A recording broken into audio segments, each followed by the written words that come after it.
Lock your doors and hide your daughters. Tasteless tea might be your father. FJS Afternoon Show.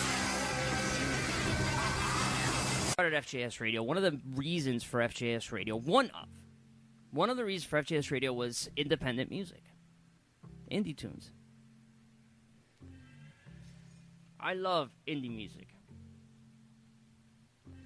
I think it's fucking.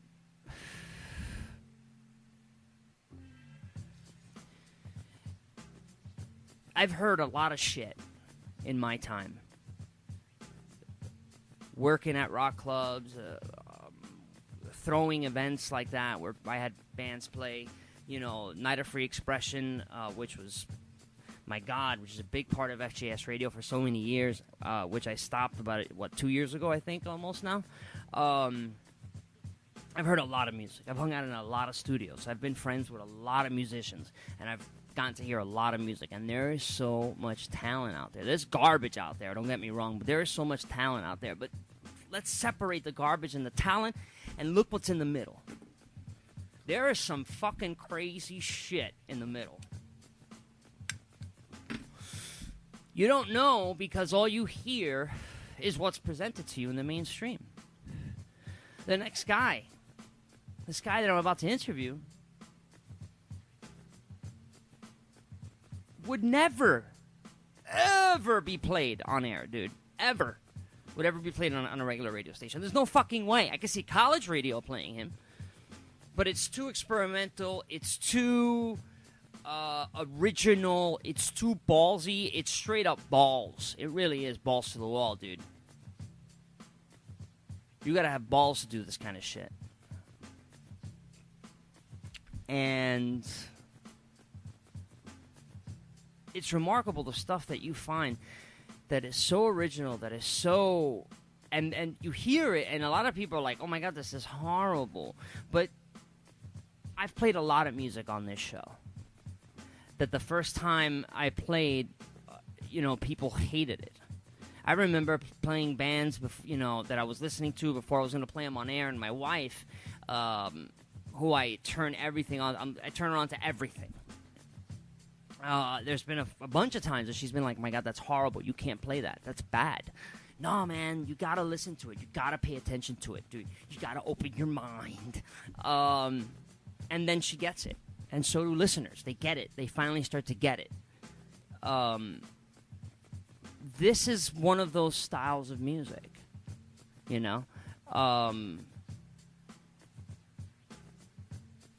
It's out there, for sure, And words can't really describe it, man. It's like I like to call it, it's, in my opinion, honestly, it's like a depressive, distorted postal service. That's the best way that I can describe it. It's like it's a depressing, distorted. Is depressive a word? I said that before. But anyway, it is. It's a dark, distorted postal service. If anybody doesn't know who Postal Service is, that's a side project of the dude from, I think it's the singer from Death Cab for Cutie, if I'm not mistaken. I'm a huge fan of the Postal Service. Earlier today, before the show started, I was playing Recycled Air, and it just cut in the middle of it. I don't know why. And then it was audio failure for the next 3 minutes. But huge fan of Postal Service. So when I first heard this, I was like, oh my God! Oh my God! And then this guy just went fucking nuts, bro. You gotta check this out. BashfulHips.com, all right? Go to the website, bashfulhips.com. I'll put it up on the Facebook when I play the first track. This guy wrote like over 50 songs. We'll ask him how many songs he ended by volumes. Each volume, all right, has like 5 songs, 3 songs, 4 or 5 songs.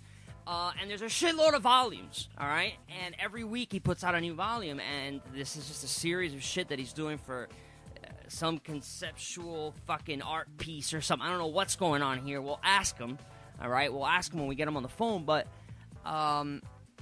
it really is out there. It's great. And I'm going to tell you now, you got to open your mind to this, all right?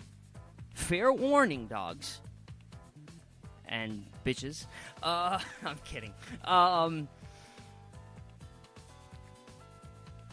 Fair warning. Open your mind. Free your mind. It's Bashful Hips. All right? BashfulHips.com. Go check out the site. Let's get this ready. Where are you? First track is a track called Sydney. It's on Volume 1. Well, it's on FJS Radio right now, so check this out. I'm going to play 3 tracks, and then we're going to call Ian, all right? Ian Fellerman is his name. Bashful Hips is his project. Sydney is the track. Keep it locked.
FJS Radio. And I fell asleep early.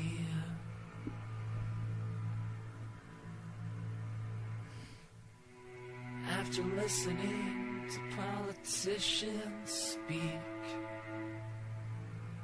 future men, I dreamt of a northeastern forest. It was some kind of party. Pat and Kurt were there. Kurt had on his old hoodie.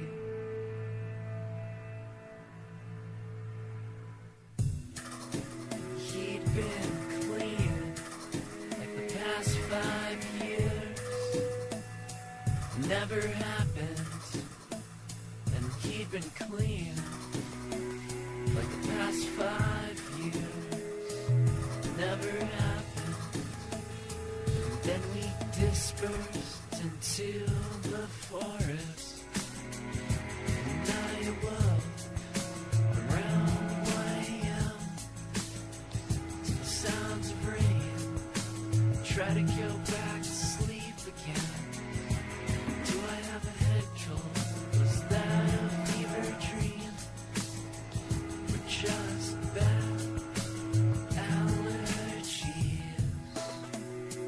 And I walked till I found the house.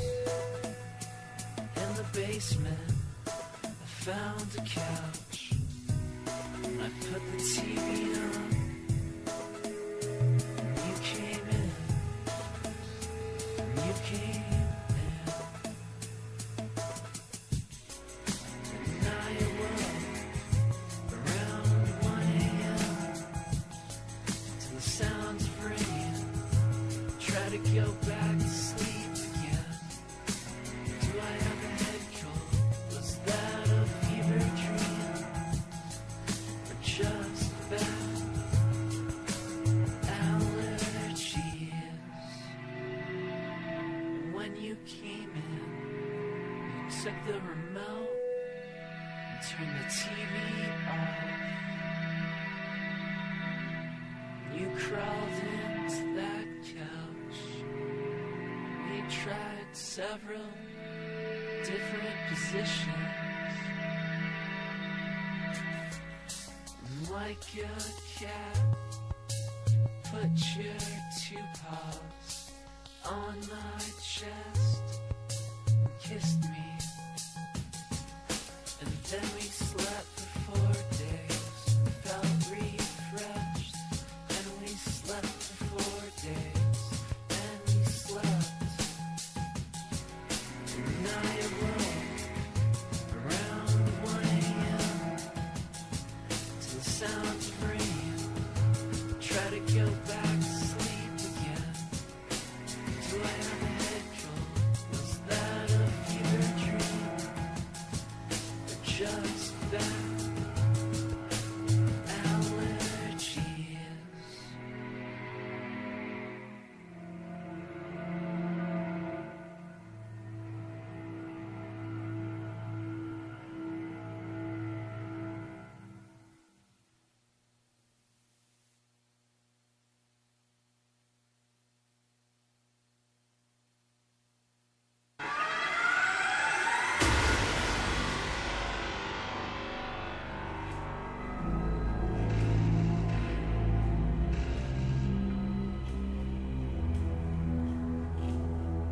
You're listening to Tasteless Tea on FJSradio.com.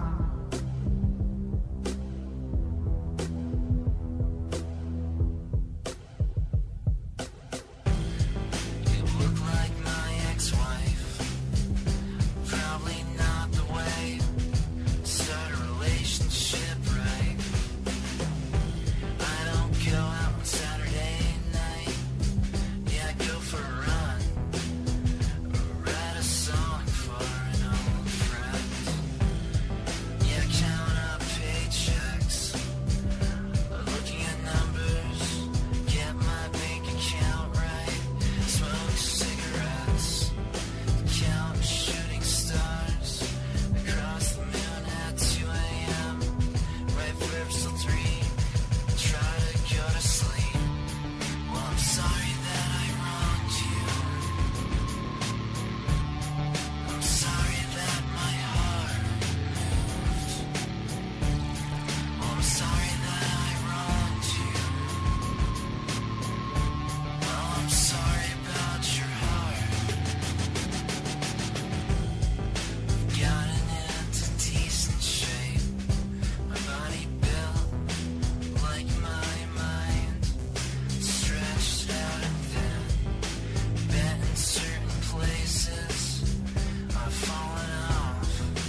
milking our bandwidth for all it's worth with Shoutcast streaming audio.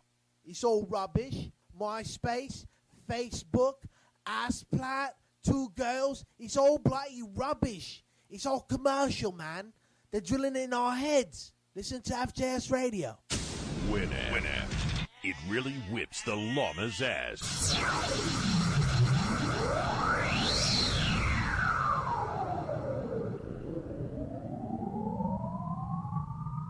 I see all this potential, and I see it squandered. God damn it, an entire generation pumping gas, waiting tables, slaves with white collars.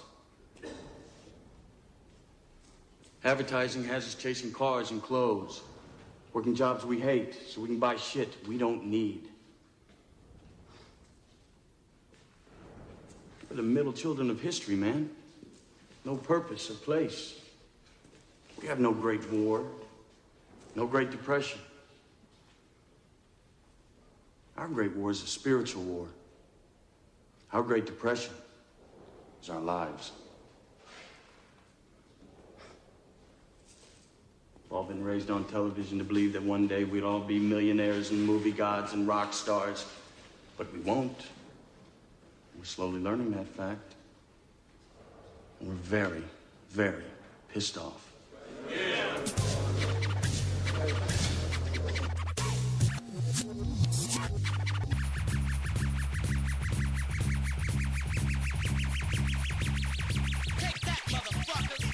Oh! Oh! Oh!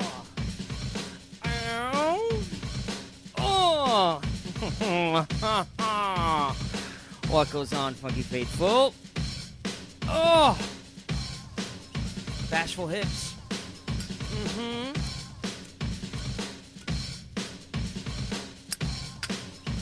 All right, all that was off the Bashful Hips website, bashfulhips.com. Those tracks were, the last one you just heard was Saturday Night. Before that, Future Men, and I kicked it off with Sydney. All right, we're going to get to the bottom of this, okay? We're going to get to the bottom of this guy. We're going to go deep into his motherfucking mind.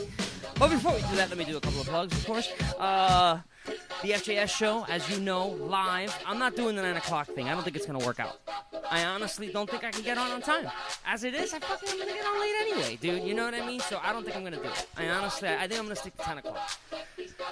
Fuck it. You know what I mean? What's the difference? An hour. Who cares? You know what I mean? It's so nighttime. It's going to be impossible to get anybody to listen to it. It's me we're talking about, for Christ's sake. So who cares? You know what I mean? Anyone out there? Out there? Out there? Out there? Out there? No. The sponsor link. Click on it. Buy something, goddammit. Alright? All of you are fucking spending money you don't have. Maxing those goddamn credit cards.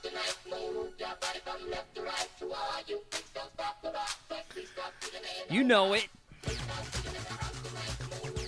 I just realized that the music was very fucking loud while I was talking before, wasn't it? Yeah, of course it was, because I'm a dick. Right, alright, anyway. Bashful Hips, just in case anybody didn't hear it. Ian Fellerman will be on. The tracks that I played Saturday Night, Future Men, and Sydney. God, I'm such a fucking dick. You see what I'm saying? This is why. And this is why there would be no one out there. Exactly for this reason. The sponsor link. Buy something, goddammit. All right, go out there. You're all maxing your fucking cards anyway. You might as well jump on the sponsor link and do some online shopping. If you love me, you will risk identity theft for me. All right? It's like a fucking prom date, all right? If you love me, you'll give me sex. And I'll go to the prom with you. You know what I'm saying? If you love me, you will risk identity theft for me. The Google search engine. You're using Google anyway, so what the fuck? Help me out, huh? And the online store. Ugly-ass t-shirts, but they're like $15. What do you give a shit? The FJS Radio blog. That's fucking awesome, all right? Alexandra Cruz, love you to death. Love you to pieces, girl. Now we're on Instagram, all right? So if you want to check me out on Instagram, I do a lot of video updates on that thing. Post a couple of pictures of, in the studio, me eating shit or whatever. But I do a lot of, whatchamacallit, a lot of video updates. I just get on like 30 seconds and say what's up and let you know what's going on for the day. I think the handle for that is Tasteless Tea. You gotta look for Tasteless Tea on Instagram, not FJS Radio. I think it was taken, believe it or not. No, it wasn't. I don't know why. I guess filling out the thing, I put my name, and that's what it ended up being. Because, yes, when I fill out forms, I use Tasteless Tea because that's me. That's who I am, dude. This isn't a front. Yeah, can you believe that? I actually catch myself doing that. And sometimes I just go for it. Fuck it, The FJS Radio iPhone app. I forgot to tell you guys about that. Download that bad boy, all right? And don't forget to follow on Facebook, MySpace, and Twitter, all right? All right, anyway, let's get to this interview. Let's get into the mind of Ian Fellerman, dude, all right? This is a guy I definitely am excited to meet, all right? Very dashing man, very dashing young man. Don, big ups to Don, dude. Big ups to Paulette, who adores me. All right? She adores me, from what I understand. Now, I've been very, very lucky. I got to say this. Real quick, Ian, I'm going to get to you right now. Ian, by the way, is my youngest son's name. But I named him after Ian Curtis. I don't know if... Well, you probably didn't name yourself, right? So I don't know if your mom named you after that. But anyway, it doesn't matter. Okay? I do my things for my reasons. Yeah, I named my kid after a dude who committed suicide right before his U.S. tour. That's me. Anyway, Paulette adores me, and I've been very lucky over the years, despite having no one that can show a little bit of interest to this project, I've been lucky to get female listeners. Very, very lucky. Now, it is said I have a face for TV, and I'm stuck in a basement, so maybe not. But I've been very, very lucky. And I'm big on women's issues, obviously. A few weeks ago, right before the vacation, we did Bad Girls, Good Deeds. All right, Cheryl Connors. Sarah Connor. Cheryl Connor. Yeah, I smoked a joint because I was getting a little tense. Oh, it's all for show, FBI, please. Very lucky. And I don't know if it's that I speak to women's issues, like every Tuesday is Keep the Titty and Testy Pretty Tuesday. I wasn't going to forget to remind you. But see, I needed a female to reach out. You know what I'm saying? Prom day style. Keep the Titty and Testy Pretty Tuesday. It's not a female thing. It's for both. You know, you check for testicular or breast cancer. You can do that on your own. You don't got to go to a doctor for that. You know what I mean? So that's why I do that. But anyway, that might be another reason. I don't know. Or it could be that I'm a dashing man. Either way, I've been very lucky. Very, very lucky to get females listening. Females and gays. You can get the gays and the girls. You can make something of yourself. You can make something of yourself. All right, enough. Ian, I got to call this guy. All right, so let's call this guy. Let's get him on the fucking show, huh? It's already 11 o'clock. I told this guy he was going to be on at 9. For Christ. You don't know me very well, do he? Does anybody even watch Bugs Bunny anymore? Does anybody know if Woody Woodpecker would have gone to the police, this would never have happened? Is anybody listening that was born before 1982 or 99? I can't believe it, dude. It's depressing to me that a lot of the people that used to come to my shows, a lot of the listeners, and a lot of people that I currently work with were born in 1990. Kurt Cobain killed himself only 4 years before that. I know people that were born the year he killed himself. That was like yesterday to me. You know what I'm saying? It's just, God, it's depressing. But I'm young at heart. I'm still good looking. And I'm told my grays distinguish me. So, So there, bucko. All right, let's do this.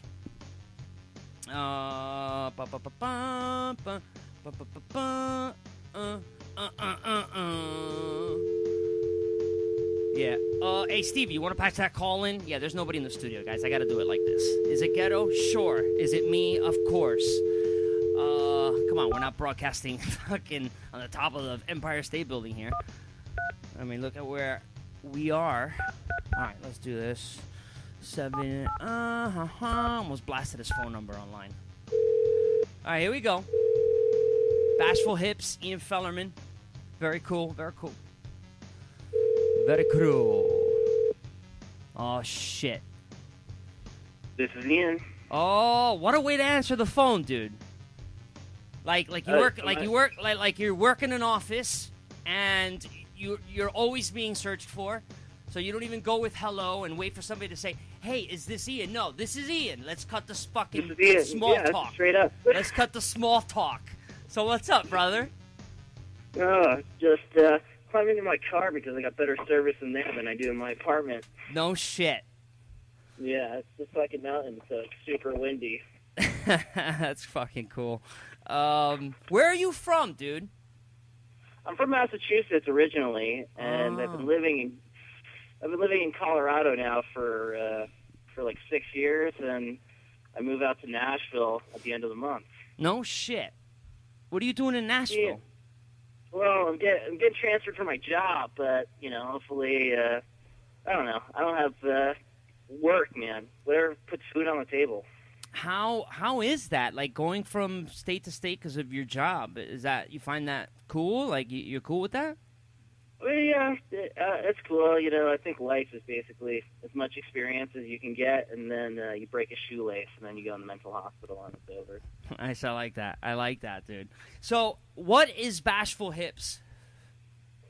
Well, Bashful Hips is a project I started 14 months ago, and basically I recorded 5 songs for one record, and I did it again. And then I did it again, and I started to write a record every single month. So yeah, but what I'm seeing here, you did it again and again and again and again and again. Yeah, and then I kind of set a goal of like 14 months, and now the 14 months are over. That's a trip. And, it's hard to explain exactly what Bashful Hips is. It's like, how many thoughts do you have in a month is basically what each record is. It's like, it's like living my life in 20-minute intervals, but that's a whole month for me. Nice, that's very cool. Does your moving play a part in your music? Moving around? I've actually only moved, I've been in Colorado now for like 5-6 years. Well, yeah, all right, yeah, you're pretty settled and cemented there. Yeah, for the most part. So, what goes into the songs? What are they about? Well, it definitely, it's stream of consciousness for sure. Like, basically the writing process is that I write in a journal, and I write all my thoughts down, and then I make a beat, and I make some music, and then I come back, and I sit down, and I go through my journal, and I rip lines out of my journal for the lyrics. And that's basically how a song goes. So it takes me, I probably write about 25 pages a month. Wow. And then it probably takes me like 2 hours to make the music for each song. And then it really only takes like an hour and a half to do vocals per song. Nice. That's not blindness. And then I heard some of the songs you played, Future Men and Saturday Night. The music from that was actually on 2.5 records. I worked with a producer whose name is Dark Matter Jesus, and he actually he did a bunch of the music videos, and he's been a good friend, and he did a bunch of the album covers, and so we collaborated on about 2.5 records, and we did a record of that wasn't so much just me doing the vocals. We did this project, Obscure Nuances, that was really small but super fun, and bashed out like 6 songs in a month, which was kind of cool. Do you use any instruments, or is it or is it just computers? Oh, sorry. Basically, mainly I use Reason. Okay, yeah, Reason fucking rocks. Yeah, that's a great program. Yeah, Reason's like my main tool, and then I record the vocals with Ableton, and then I'm kind of pretty lazy with the plugins on Ableton. I mainly just use Reason. But yeah, you know, it's just using I use live as well. I use live for the show to trigger, you know, samples or sweepers and shit like that. So, but I don't use the editing tools for it or anything like that. There is editing on that, right? Mm-hmm. Yeah. And that's mainly what I use it for, is editing. I slave Reason to it, and then I edit my Reason inside of Ableton. Very cool. That's right. They're interchangeable. Yeah, they work together, and even though I'm rocking Reason from like 2007 and Ableton from like. And for anyone out there, he's not taking anything away from, you know, the heart and soul of music. Just because it's on computers, I've used these programs to fuck around with a lot of mix shows and projects and things like that. And before, when I was spinning for a living, you know, it was a great tool to use to fuck around with records and stuff. So, but yeah, it has an entire arsenal of instruments in there. Like, I'm not talking about a beat. I'm talking about a fucking cymbal sound, just one stroke, a snare, and you got to do it all yourself and put it together yourself. The timing, the everything, like you're playing an instrument. It's actually almost harder than an instrument. Exactly. Basically, like, what people don't understand, and it's been hard to explain to people. I also work in a music store, so I'm constantly having to explain this. What Reason is and what Ableton is, it's not like I'm sampling other people's songs. Basically, what I'm doing is there's all these old school synthesizers like we had back in the day that you would press the buttons on. This instead is an interface of those old synthesizers, and then I'm either writing the notes inside the program or playing them on a piano, like a MIDI controller. Like, it looks like a toy piano, but it plugs into your computer. So I individually have to play each note that you hear. I had to create. And then what Reason allows you to do is open up those synthesizers, which you couldn't do back in the day, and twist and turn them into a billion different sounds. So it's not like you have one synth sound. You have a whole entire library, but you have to play each individual note. And it's definitely something, you know, I come from, before I did Bashful Hips, I played punk rock music and I played guitar. And it's what people are going to have to realize is that as musicians, we're not just guitarists, we're not just bass players. We want an encyclopedia of sound at our fingertips to move things around. And, you know, there can be all sorts of hate towards computers and this and that. And, of course, there's going to be people who play lame dubstep all the time on these things and use it like cavemen, and then people are going to push the technology forward. Right. So right now, I think we're kind of in like a little bit of a caveman type atmosphere with it, but eventually it's going to turn, you know, as this stuff becomes more accessible to people like me and to people like you and to our friends, we can really push the limits of what this technology allows us to do. Right. It's pretty. Sorry, I got distracted for a second in the studio, but yeah, no, I mean, to me, when people take it to that level, you know, I mean, it's we're in the future. You know what I'm saying? Like, so, and like you said, it's not just, you know, playing instruments or whatnot, but taking it to that other level. Before computers, it was machines that you used on your instruments. You know, all sorts of pedals for your guitars and all sorts of distortion tools or flangers, and it was like that. There was actually like, if you look at the Reason program virtually, there are all these machines on there that you can like plug and unplug from the back. It's really fucking trippy, and that's all what people did. So in your studio, you had all these fucking machines that you had to plug into a guitar. You know what I mean? It was ridiculous, dude. Yeah, no, I back when I had a big studio and I had all that shit and I was tweaking it and turning it, and then literally lost that stuff disappeared over time, and literally all I need now, the first 8 Bashful Hips records were recorded in my closet. No shit. Yeah, in my closet. I would make the music at night in my headphones from like 11 to 4 o'clock in the morning. I'd wake up at 10, lay vocals down for 3 or 4 hours, and then continue the cycle. And then, I moved one time, and I was in this other, basement apartment, and I recorded there. I lost that place, and then I was up in a shed with no internet access, nothing, no cable, barely any heat or electricity, up in the woods, seriously up in the woods in the cabin. And volume 10 and 11 were recorded up there, and I made the whole thing on my computer.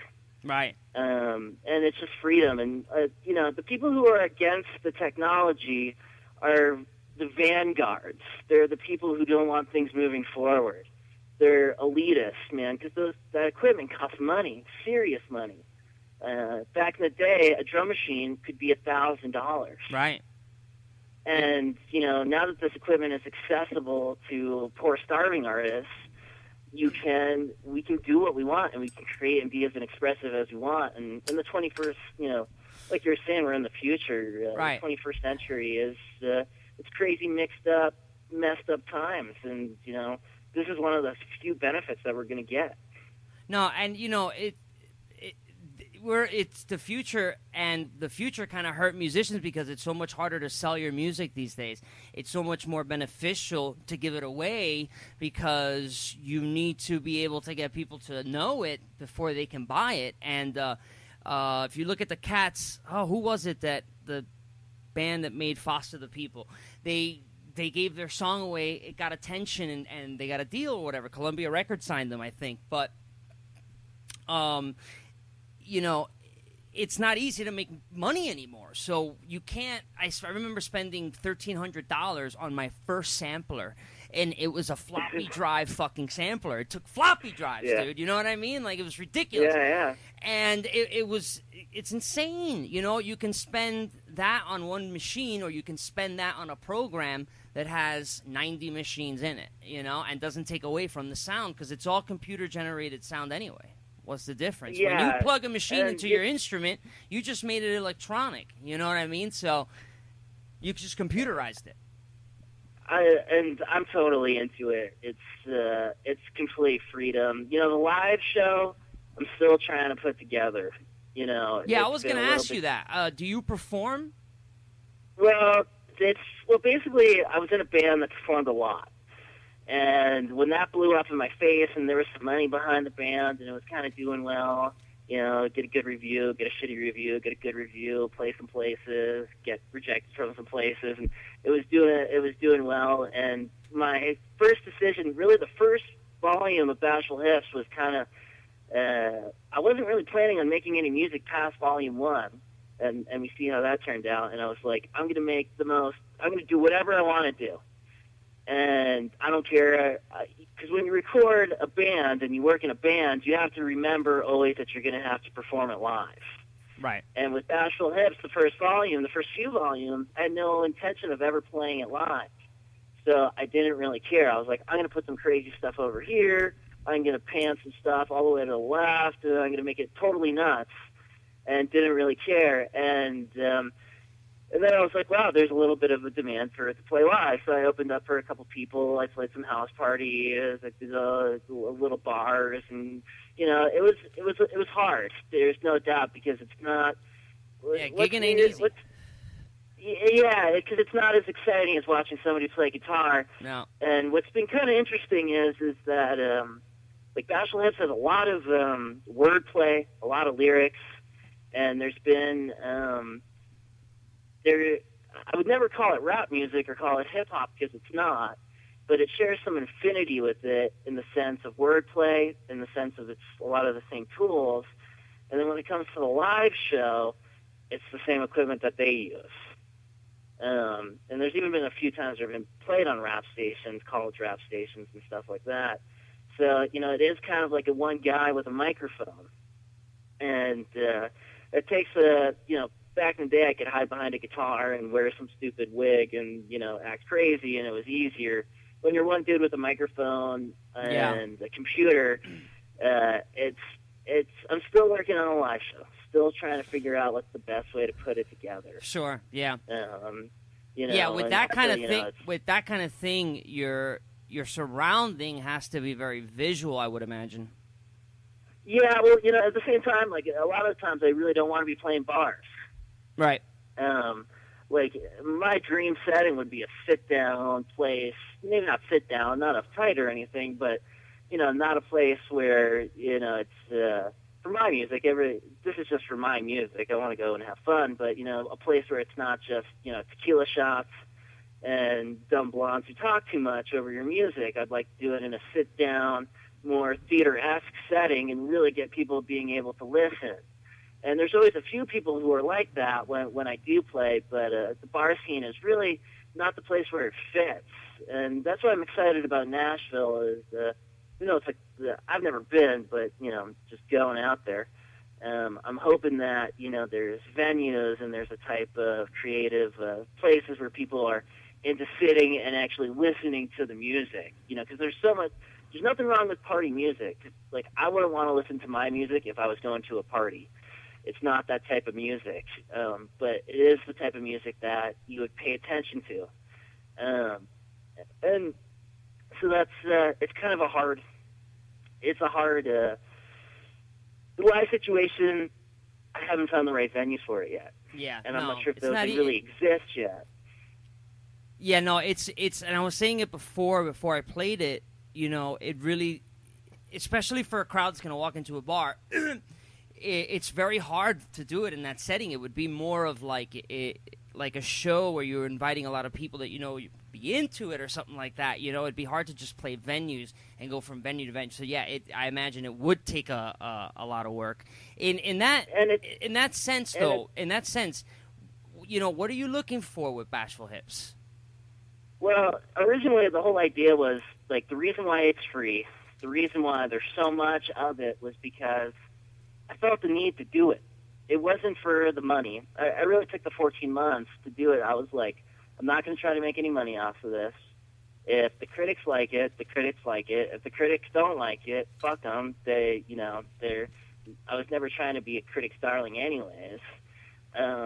If people like it, that's great. If people don't like it, that's fine. This is what I need to do in this moment. Bashful Hips is a little bit of a quarter-life crisis, too, in a lot of ways. And it was definitely like a way for me to find my own identity making through art. And it was never for money. And it was never for fans or popularity. And I was like, well, I'll send it out, and if people like it, that's great. If they don't, they don't. Who cares either way? And it was really just to express myself. So I let my day job be my day job, and I let my art be my art. And, you know, no way would I ever call it a hobby. It's way more than that, because it's way more than that. It's something that, 40 hours a week goes into. And it's just, my art is my art, my money is money, and they're separate. Because the days of getting signed to a record label are over. Yeah. That, you know, and yeah, it's done. And let me ask you a question, because there are still people that get signed or whatnot, and this is the perfect segue for this. What do you feel about music today? There's a lot of stuff I'm super excited about. Like the new King Cruel record is amazing. I just got that the other day. There's a lot of really good music out there, but we all have to remember that the only people who buy CDs are 9-year-old girls who don't know how to steal music off the internet. Right, so right. And there's a lot of them. And there's a lot of them. So the radio is directed towards 9-year-old girls. It's not directed to adults. So that's what we're hearing is 9-year-old music or 12-year-old music, 13-year-olds, whatever. It's directed towards adolescents. It's not directed towards adults. So whenever I turn on the radio, there's nothing on there for me. Right. Well, and I also live in Colorado, which is like the worst radio in the entire world. God, I can imagine. But at the same time, even when I go to Denver and, go to other places, I don't really, there's nothing on there for me, and I think everyone kind of feels that way. And so everyone backtracks to the hits.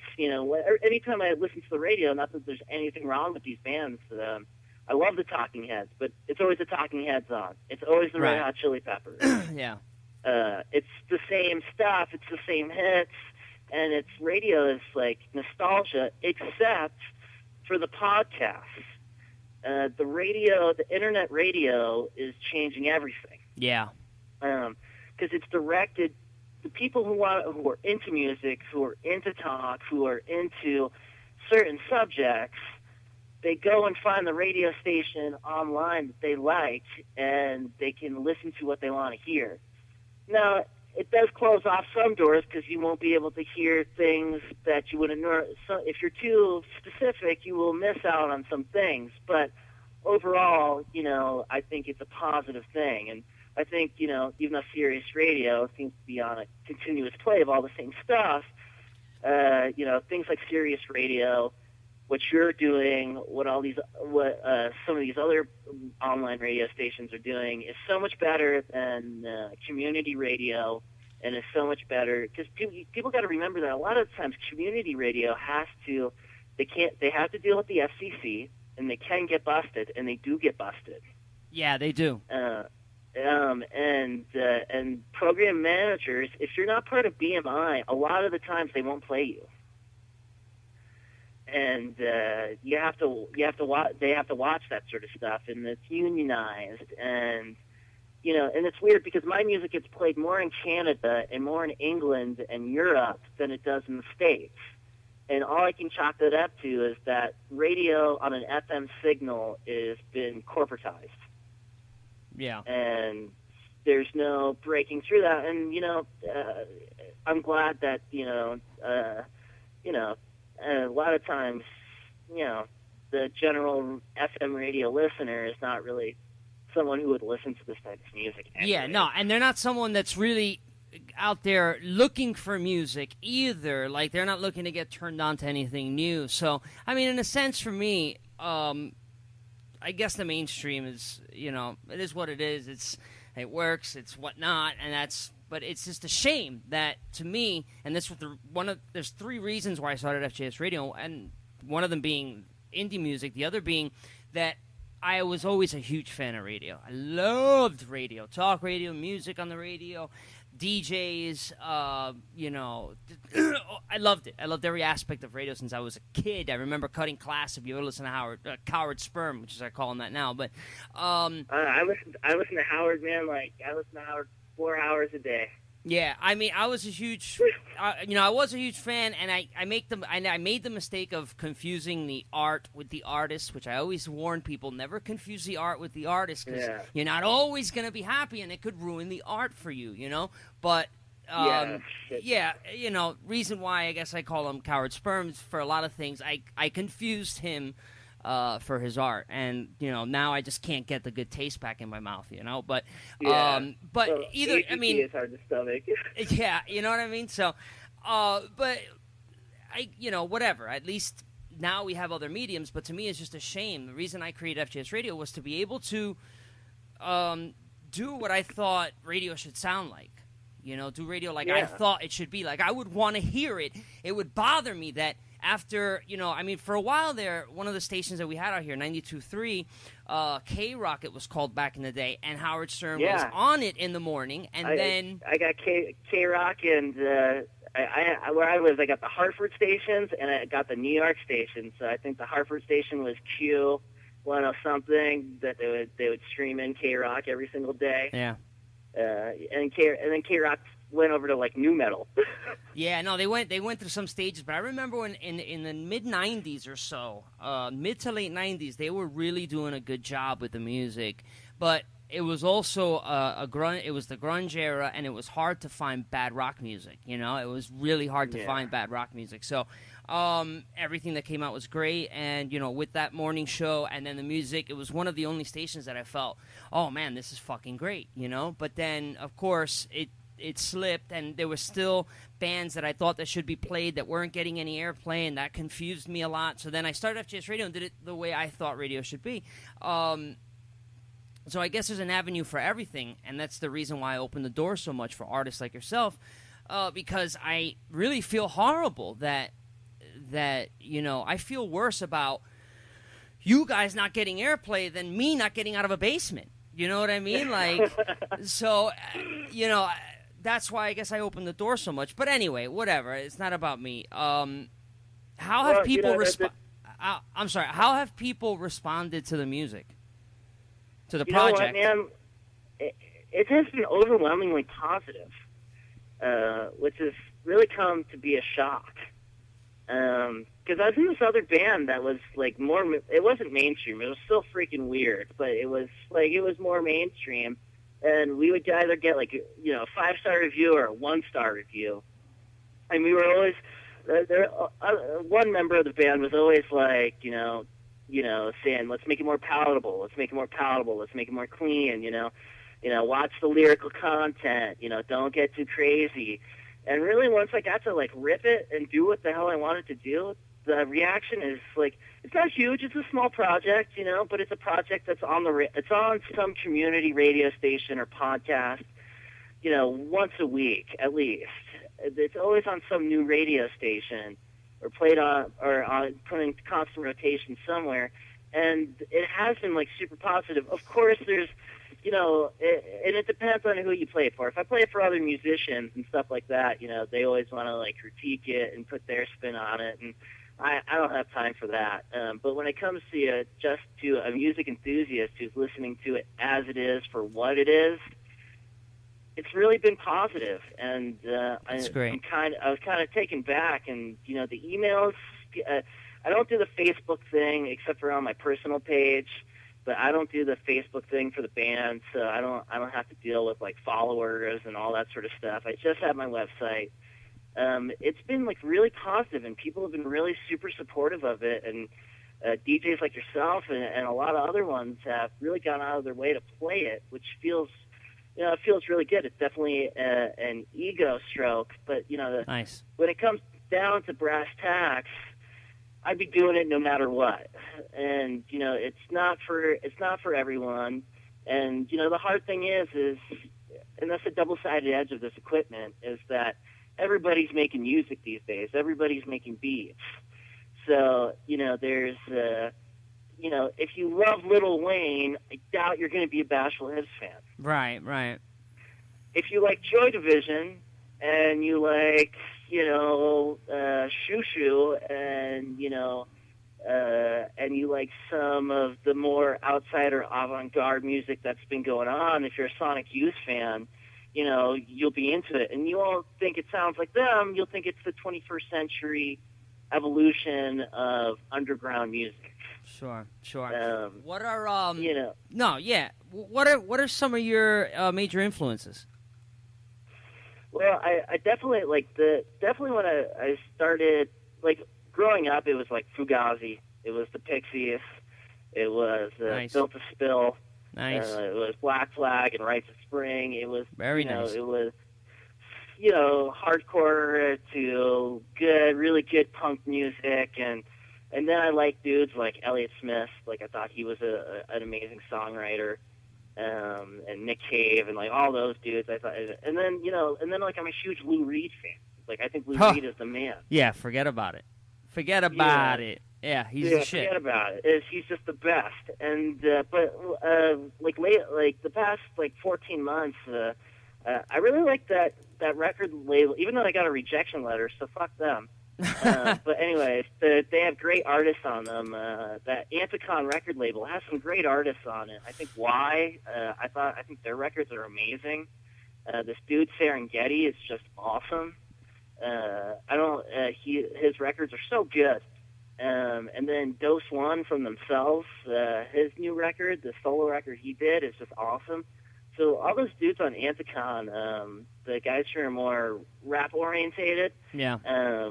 I think are awesome. That's mainly what goes into my CD player. And then I listen to lame shit like Morrissey all the time. Sure. I'm a big Morrissey fan. Huge. That's awesome. Definitely rock some serious Morrissey. Only when I'm in the car by myself, though.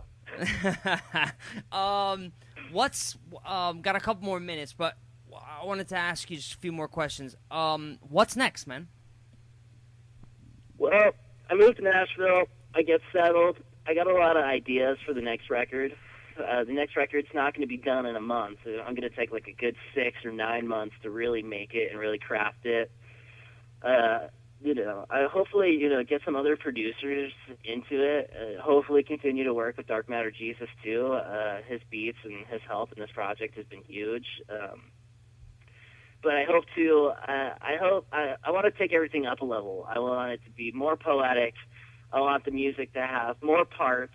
I want it to be more intense. But, the thing that I think everyone has always liked about Bashful Hips is that it's always been authentic. There's never been a moment of, it might seem intense and theatrical, but it was never corny or cheesy. It was always super real. Nice. And that's, as long as the records have that into it, I think no matter what, it'll be good. But I want to take to the next step. I want production to be better, and just that sort of thing. Get to work maybe not record in my closet anymore. Maybe get to work at a better studio space, and just take everything up to the next level. And I'm sure the next record, most of the first couple volumes were 5 songs, and then they all kind of averaged at like 8 or 10 songs. And I know the next record will be a big record. It'll probably be like 15 songs. Nice, very fucking nice. I want them to have a million. I want them to have different parts, and I want them to move. And I want to get outside my comfort zone in what I've done so far. Cool. Well, looking forward to it for sure. 2 more questions before I let you go, man. Why do you write? If I didn't write, I'd go insane. Okay.